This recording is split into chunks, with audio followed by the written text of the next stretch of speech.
Okay, very good. Lisa, next up is Mr. Walter Lawrence. Walter is a CPA in Roswell. He has an MBA from Emory and a MAPW. That is a Master of Arts in Professional Writing. During his 37 years as a financial professional, he served as a financial analyst, auditor, controller, and CFO, working with some of Atlanta's largest and smallest companies. He spent a year commuting between Atlanta and Los Angeles. Now, there's a commute that even the Atlantans would complain about. Running the financial reporting systems for 2 subsidiaries of large Japanese construction companies. He owns his own company as a part owner and 2 others. He's a frequent instructor for CPE classes at the Society of CPAs in Georgia and 9 other states. Walter's gift for teaching extends into his entire client base. Now, if that doesn't keep you busy, he is the author of the short story anthology Take Me to Texas, published 2011, and hopefully the soon-to-be published novel Texas Cool Million. Oh, boy, I'm excited about that one. And his nonfiction work, Docs, DOC''S Rules, is due out in early 2012.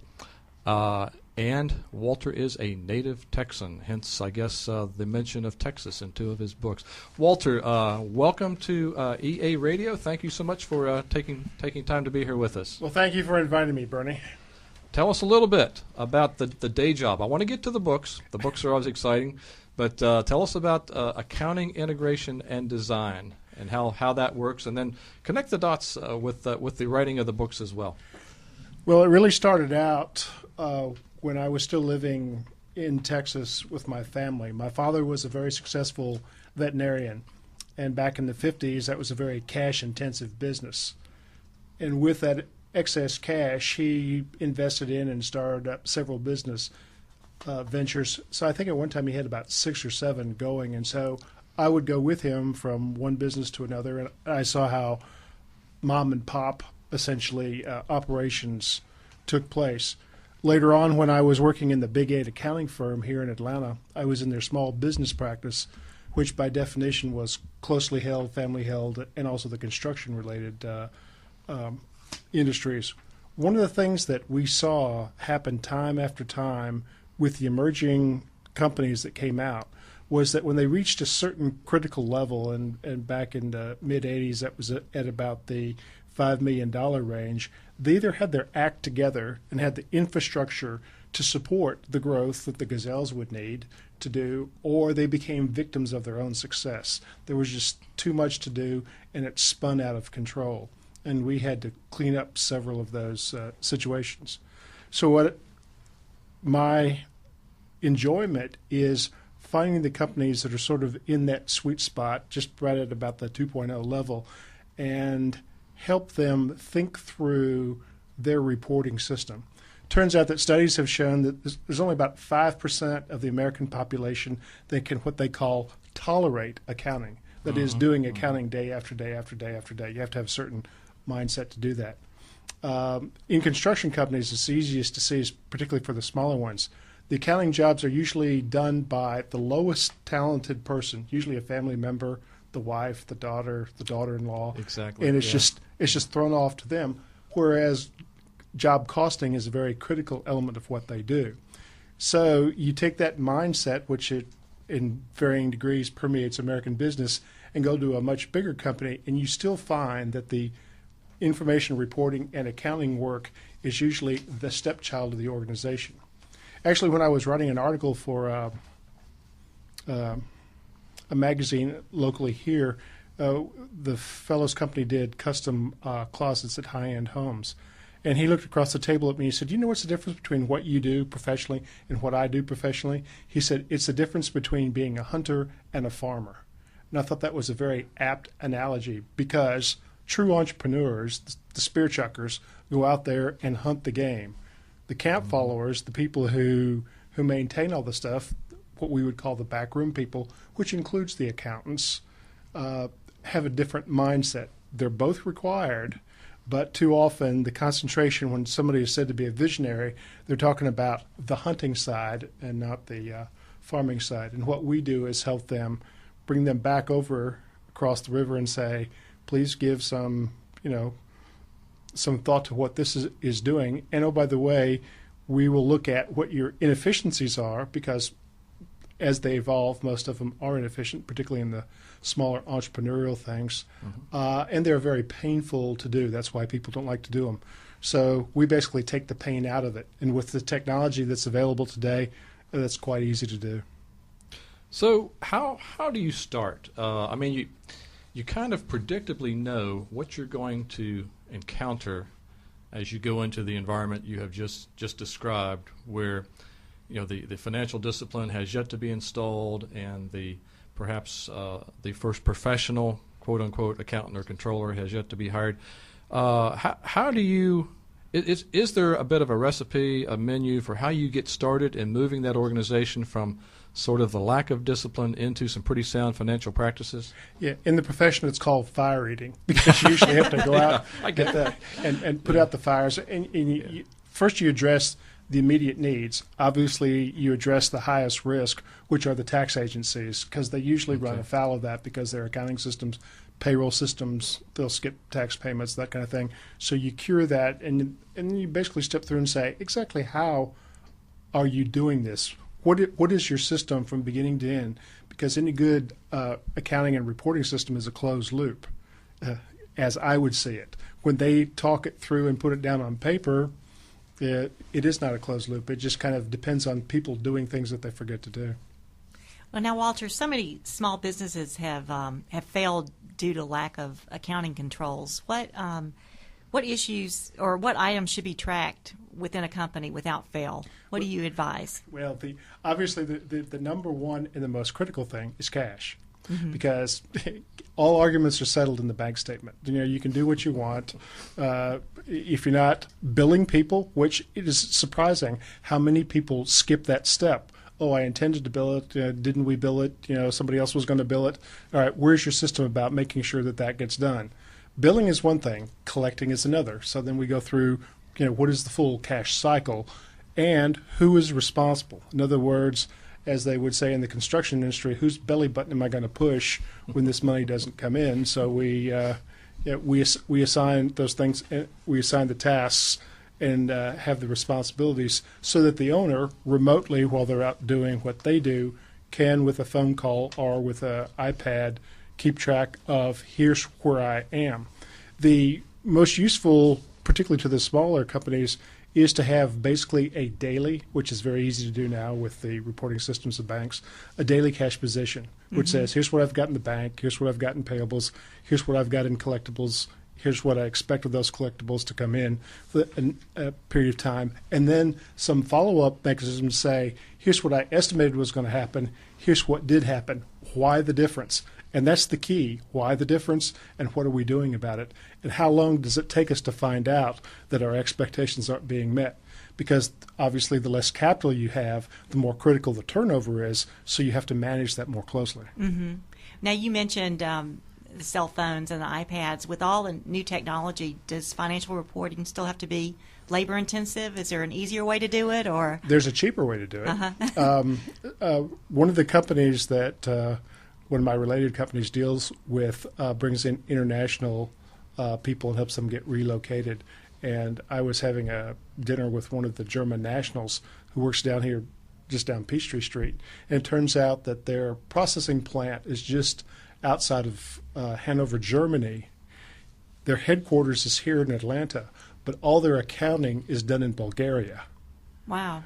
Wow. They have just, and they got the idea from looking at the American business models, because with, whether you're offshoring it to Bulgaria or India, or there are a number of organizations that have economies of scales because they do nothing but the accounting process, bookkeeping, if you will, that can be done through remote entry cheaper than you can get your kin to do it. So what usually happens is first they do it themselves, then they push it off to somebody in their circle of influence, or family members, and finally they'll outsource it because they find that it's more reliable, it's a quicker turnaround, and it's actually the least expensive alternative that they've got. What's the real cost of outsourcing? In terms of dollars? Yeah, or dollars, or even just employee base. Well, actually, let's talk about the benefit side of it. One of the things when you have an outside service like that, because you have a contractual arrangement, one of the things that you have to do is the owner, the business that's having this outsourced, has to hit certain deadlines. You know, if it's Tuesday, you have to turn in this. If it's the first of the month, you have to turn in that. If it's internal, particularly somebody who doesn't have that skill level, those deadlines will slide, and that's what gives rise to the problems. I mean, it's even got to the point now with technology where you don't even have to have an accounts payable person. That can all be done if you've got a fax machine or a scanner. You can send it out, it'll get paid, and you can just upload it into your software for pennies on the dollar. Like, I guess in my lifetime, and as I look around the room in the lifetime of a few of us, we've seen these functions we're talking about go from the back room and the eye shades and the garters around the sleeves and all these things. And now, the next stage with the advent of electronic processing, all that paper was moved onto a software platform, but usually something that resided there physically in the office area. Now, so many things are moving onto the cloud. Is that having a significant impact in the financial industry, Walter? Yes, it is, particularly for the small companies. There's a term that's called accounting nephology. Nephology is a term in meteorology that is the study of the formation and the activity solely of clouds. So you can say, okay, rather than tell people, but because all you need is an internet link, or internet connection through your cell phone, you can transmit that. You can transmit that anywhere you are in the U.S. In other words, an entrepreneur can travel, still do his transactions, and not be dependent on being at the home office as he once was just only several years ago. So as long as I can get on the internet, which is increasingly more available than it's ever been, I can stay up with my financial status. I can look at my P&L, my cash flow, my receivables. All you have to do is find a Starbucks. There you go. You have an accounting department. Very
Good. Well, Walter, once again, thank you so much for coming on and sharing with us. And as we requested, Wayne, hopefully you'll be amenable to coming back and taking some deep dives. Sure. And before we let you go, let's spend just a few minutes on the books.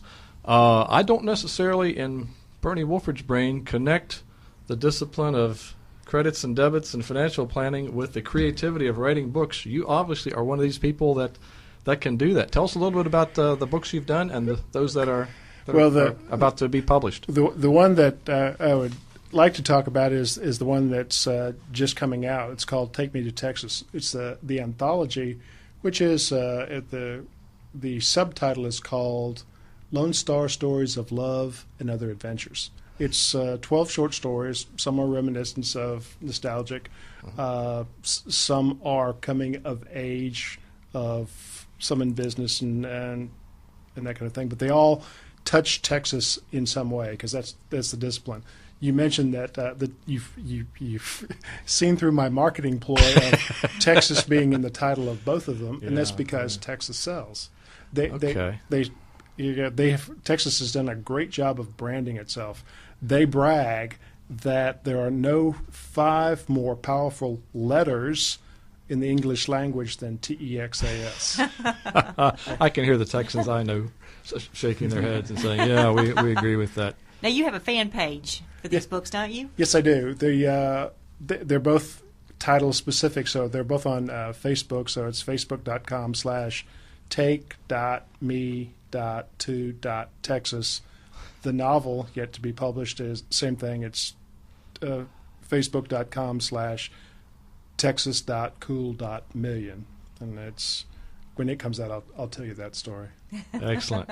Well, Walter, for those that are listening who would like to contact you regarding accounting, integration, and design, what's their best means of doing so? We have a website. It's accountingintegrationdesign.com, and it's also available. We have a fan page as well. So if you Google either one of those, you'll get to us.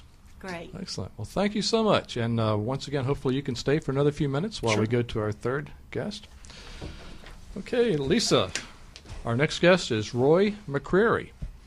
And I got to tell you, got to be self-disclosing. A light bulb went off when I heard about Roy being on the show today. Roy is an actor.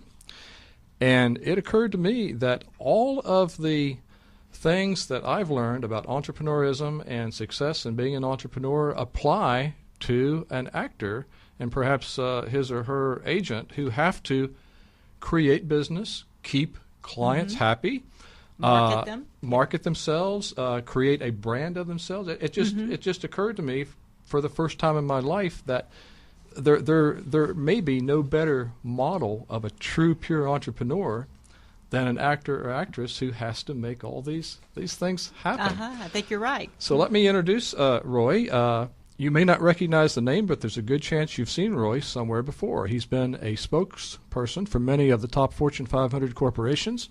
He's appeared in scores of national commercials. He's also had roles in 7 feature films and a dozen television shows to date. Next week, he will be appearing as Dr. Jim Felton in the new hit series Necessary Roughness. The strange thing is that he's been doing all of this while living outside of Hollywood in New York. Who would have thought you could do that? And we have another writer with us today, Lisa. He's just written a book about his experiences called Acting for a Living, which will be on sale on Amazon and Kindle later this month. Roy, thank you so much for being a guest on EA Spotlight. It's a pleasure. And I must say, Bernie, I think you hit the nail right on the head there with your short assessment there before you introduced me.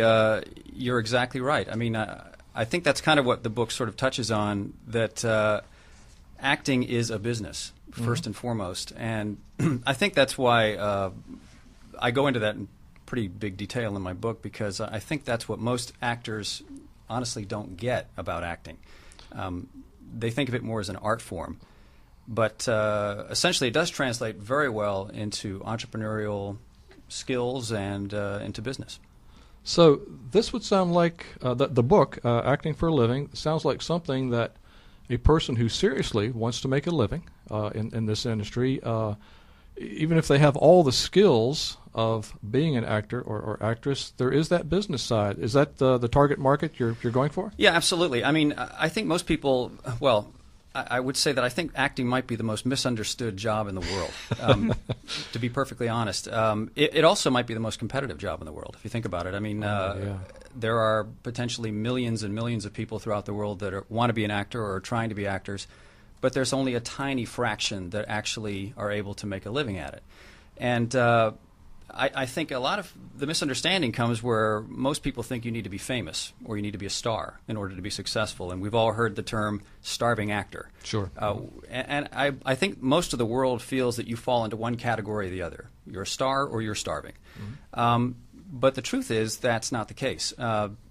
In any major city in the United States and for the most part in the world, you have people making a living as actors. And we've all seen those corny little commercials, local TV commercials, and they look funny and they look cheap. And we've all seen those horrible industrial videos of training films and things like this. But you'd be shocked how much money you can make doing those things. And it is quite conceivable to make a very good living as an actor. Well, tell us about your beginnings. When did you look in the mirror and say, this is what I want to do? Yeah, it was funny, late in life, because I started out in college as an economic and political science major, and I had no desire to be on the stage. In fact, I hated speaking in front of people. The worst thing that could happen to me was to have to give a speech in front of my class. Yeah. I was terrified. So I never would have envisioned that I'd be doing this now, but as fate would have it, I started out as a salesman and worked for many different corporations selling pretty much everything under the sun that you can imagine. And my foray into acting began with a disaster. My company that I happened to be working for went out of business. And I thought, you know what, I'm sick and tired of starting at the ground floor. I'm going to do what I want to do. And it just so happened that the first thing that popped into my head was acting, and I started exploring it. And fortunately for me, I wasn't in Hollywood at the time or New York at the time. I was in Atlanta. And that was the best thing that ever happened to me, because had I been in Hollywood or New York, I probably would have been a full-time waiter. It just so happened that I happened to be outside of the mainstream where all the actors are, and by default ended up not following the herd. And so you could say it was dumb luck, but I just fell into it. How'd you know what steps to take? Well, I just started asking questions. You know, it's funny, when you start asking questions, it's pretty soon you start finding people that have the answers. Mm-hmm. And it's a very simple process, and it wasn't long before I came across a fellow who was making a living as an actor full-time. And he agreed to show me a few things, and then I started taking some classes. And I jumped in a few local plays, auditioned for a couple of plays and local productions, and honestly, everything just fell into place. The agents came to me. I was signed by some agencies, and I've been working full-time ever since. It was the easiest thing I've ever done, strangely enough. That being said, why are so many actors unsuccessful? Yeah, you know, it's funny because I think they're unsuccessful, again, because this is such a misunderstood business. Frankly, they're going about it all wrong. And it's probably a little bit of a parable for business in general. Most actors don't know anything about acting. They don't know how to become an actor, and so they follow the herd mentality. And they head to New York or they head to L.A., and they end up doing what most actors do, which is not acting. Mm-hmm. So that's the first mistake. Secondly, I think most people approach this as an art rather than as a business. And I found, coincidentally, that most of the people who are successful in this business don't have drama backgrounds, strangely enough. They have business backgrounds. I come from a sales background. A good friend of mine who has a fantastic resume, Wilbur Fitzgerald, he's the president of the local SAG organization. Mm-hmm. He was an attorney. He didn't start acting until his mid-30s. So those are good backgrounds for someone who wants to be an actor, because the skill sets are the same. It's all about communication, presenting yourself well, self-confidence, and having a good business acumen and just being organized. Those are the necessary requirements. I'm not sure I could learn to do certain things like crying on cue? I mean, are you born with that? Do you stick a knife in your side? Do you think of the pet you lost as a child? I mean, how do you do these things? That's so funny. I'm asked that question an awful lot, and I think that's one of the reasons why a lot of people write acting off. They think, oh, I could never cry if I had to cry or do something like that. But the truth is, you don't have to. I've never had to cry on cue in 20 years, and if I had to, I couldn't do it. Many actors, Laurence Olivier couldn't cry on cue. You don't have to be able to do that. The problem, and this sort of touches again on the problem of why so many actors are unsuccessful, they focus so much on what they can't do. And they spend their time taking classes and trying to work on what they can't do, rather than working on what they can do and stressing their strong points, because those are your sales points, right? Focus on your skill sets that are good, where you do stand out from the crowd. Maybe you can't cry on cue, but maybe you're really good at laughing, or maybe you're really good at being sincere. Those are your strong points then, and that's where you need to focus on. Okay. There are a couple things I know I could never be. I could never be a salesman, and I suspect I could never be an actor because this word rejection would haunt me. And maybe it's a broken paradigm, like you mentioned just a minute ago. But my current thought process is this thing called a casting call, and people lined up around the block, and there are hundreds, only one's going to be chosen, and everyone else gets labeled rejected. I mean, do you learn to deal with that, or is that just me? Is it? I'm not looking at the model correctly. No, it's not just you. It's definitely the general opinion of the vast majority of people out there. In my opinion, this is again a reason why the mindset of so many actors is wrong. There is no rejection in acting. There is zero rejection in acting. I have been a door-to-door salesman. That's rejection. There you go. When you get a door slammed in your face and somebody tells you to get off their lawn, that's rejection. Okay. When you're acting and you go to an audition and they don't pick you, you just didn't close that opportunity. I mean, that's not rejection. Nobody calls you on the phone and says, "You stink. You can't act. What are you thinking?" Okay. You just don't get the job. They're all opportunities. They're all chances for you to make potentially a lot of money and do very well. And if you don't close that opportunity, well, that's okay. There's another opportunity coming right around the corner. So it's all a plus. There are no minuses. So it's just how you look at it. I think if you approach this business with the right really to be successful in this business, we've all heard of the 80-20 rule, and actually I think we've touched on that a little bit earlier today. But in acting, it's so competitive. If you take all the actors in the world or in the nation, it's more the 99-1 rule. You have to be in that top tiny percentile in order to make a consistent living. What I've noticed is that the people who are in that top tiny percentile are not there because of talent. They're there because of their mindset and how they approach the business. And that's what separates them. There are potentially tens of thousands of Al Pacinos out there, or maybe there are people that are better than Al Pacino. But they'll never be where he is because they're not approaching it from a business standpoint. Now, I guess a lot of actors and actresses do write books, probably, albeit with the help of a ghostwriter, their biography or autobiographical. You chose to write about the business of acting. When did that thought pop into your head, and how did you decide to act on that? Well, it's funny. I was actually on a shoot a few years back, and one of the producers came in. As people often do, I'm often asked, how did you get into this? People don't understand the business at all. And he said, how did you get started? And finally he got down to how much money do you make? Are you a waiter part-time? And it just occurred to me then that he just had no idea that the money you could make in this business. I'm paid like a surgeon, but I don't have to deal with blood, and I don't have malpractice insurance, and unlike the surgeon, you get to keep yours. Right? Absolutely. And I didn't have to go through 8 or 12 years of college to get there. Yeah. It's the best job you never heard about. Yeah. As far as I'm concerned, in fact, the acting is great, but the time not acting is even better because I can make a good living working 1 to 2 days a week. So it's it's on paper, and you get health insurance. You get, it's not like you're living on tuna fish every day. Right. So I guess what I'm saying is that this is a job that probably a lot of people out there, especially in sales, would be very, very good at. It's just that they've never considered it possible, and they've never encountered it as a realistic, legitimate career path.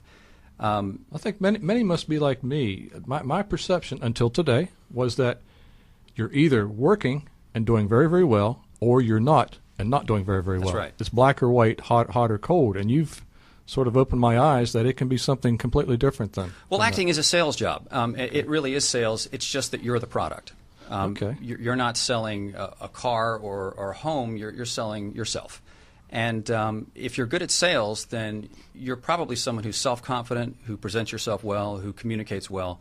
And those are the qualities needed for acting. So, yes, believe it or not, you probably could be a very good actor. You're a very good communicator. And that's what it takes. That's what acting is. What do you think, Lisa? Screen test next I don't think week? it's for me. But I heard there was a story about that you lost some income on the Patriot that you had the opportunity to make. To make some money and well, it's just funny. I mean, the ridiculous amount of money that's in movies is just insane. I was in the Patriot. It was the first major movie I was in, and I had 3 little words that I had to say. Rebel dispatches, sir. That was my line. Rebel dispatches, sir. I had to say it with an English accent. So I actually had friends that say, well, Roy was an extra in the Patriot, and I say, no, I wasn't an extra in the Patriot. That's a role. You actually I had to audition for that role. I had to go to 3 callbacks for that role and beat out hundreds of actors to be able to say those 3 words.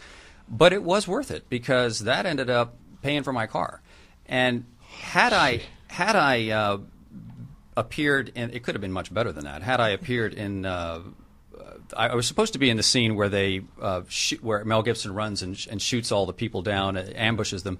Had they brought me back for that scene, and our fight advisor said that they should have, but Mr. Emmerich was trying to save a buck or two. So it is a business, right? But had they brought me back for that scene, I could have bought a house. So it's shocking the amount of money. I still get residuals from the Patriot, and seriously, and that was filmed in 1998. Wow. So. Mm-hmm.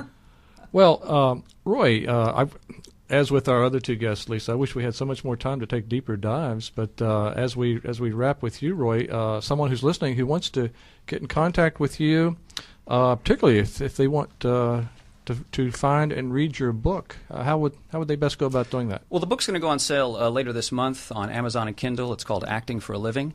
And my website's under construction right now, but it'll hopefully be up later this week. That's actingforaliving.com. Excellent. Well, thank you. Well, let me open it up now to our other guest who've been patiently waiting and listening. Walter or Wayne, do you have a question or two for Roy? And Roy, did you have a question or two you might want to ask Walter or Wayne about this whole subject of entrepreneurship? And we have 3 quite different forms of it today. Walter, I know you've been taking some notes. I'll start. If acting represents entrepreneurism, what is the main thrust of your book? What is the one piece of advice you would tell fellow actors that we can then turn around and tell businesses? Think unlike the herd. That's probably the most important thing. The vast majority of actors are unsuccessful for a reason, and it's surprisingly often not because they lack talent and ability. They're unsuccessful because they're thinking like everybody else, and it just stands to reason that if you think like the herd or if you follow the herd, pretty soon one day you're going to lift up your head and realize you're in the middle of the herd. Mm-hmm. So if you want to get out in front, you're going to at some point have to break away and start thinking outside the box. As I was listening to Lawrence, the thought came to mind, a saying we use is that profit is theory and cash is reality. and the term cash conversion cycle, shortening the time from meeting the prospect to getting paid on delivery of the product. What are some of the things that you recommend that entrepreneurs can do to shorten that cycle? Well, one of the things that we find is that QuickBooks is used by a lot of entrepreneurs. Even when they go up, they can migrate up to enterprise solutions. The new buzzword for exactly what you're talking about is called business intelligence. Back when I was at Emory in the B school, we used to call it ratio analysis. It's the same thing, cash conversion, how many days do you have in receivables, that kind of thing. But there are add-ins that you can get to any software that can basically draw from your system and say, here's your ratios, and particularly, how long is it going to take to collectible, how much do you have in receivables, that kind of thing, and then look at it over a period of time and say, okay, if I want it to go from here, which is okay, to here, which is better, which one of these parts do I have to move? And when you show that to people, and then they can watch it, and they can watch it on their iPhone from Starbucks and say, oh, here's how we're doing today. But business intelligence and the ratios is probably the best. Another way of looking at it is one of the things is common among the people that I deal with. They say that cash is a socially acceptable way of saying I love you. You can say what you can say what you want. Where's the cash? I love that. Lisa, any final pressing questions you must ask before we let these great guests go? No, but I would like to thank all three for their time today. This has been great. Yeah, great show, and entrepreneurism in different forms. But Roy, I so like what you're saying. I mean, it's it's as applicable to your job as it is to Walter and Wayne and their clients. And I like the standing out from the herd. You can go get anyone to do anything for you and buy anything from the center of the herd. But we should all be looking. Who's out there? Who's the outlier? What are they all about, and why are they an outlier? And I think that is the entrepreneurism mentality. Many people who I know personally, 20, 25, 30 years in traditional corporate America, who will never, ever, ever go back, even if there were a job for them to go back to. But they need to know these things and pick up these learnings that other people have, so that they know how to launch. They've taken orders and executed those orders well. Now some of them are almost clueless as to how they can do that on their own behalf. All right, guys. Thank you again, Lisa. Thanks for being a great co-host. I'm going to ask Cliff. Bernie. I'm going to ask Cliff for 2 hours next time. This isn't nearly enough. But thanks again to our many listeners for joining us on EA Spotlight. Thank you, Trevor, for making us sound so good, and to all the great folks at Entrepreneur Advisors and Business Radio X. EA Spotlight broadcasts a live show each Monday at 1 o'clock, with podcasts available at all times on our website, which is easpotlight.businessradiox.com. And while there, please check out all the other great shows on Business Radio X. So this is your host, Bernie Wolford. Have a great week, everyone.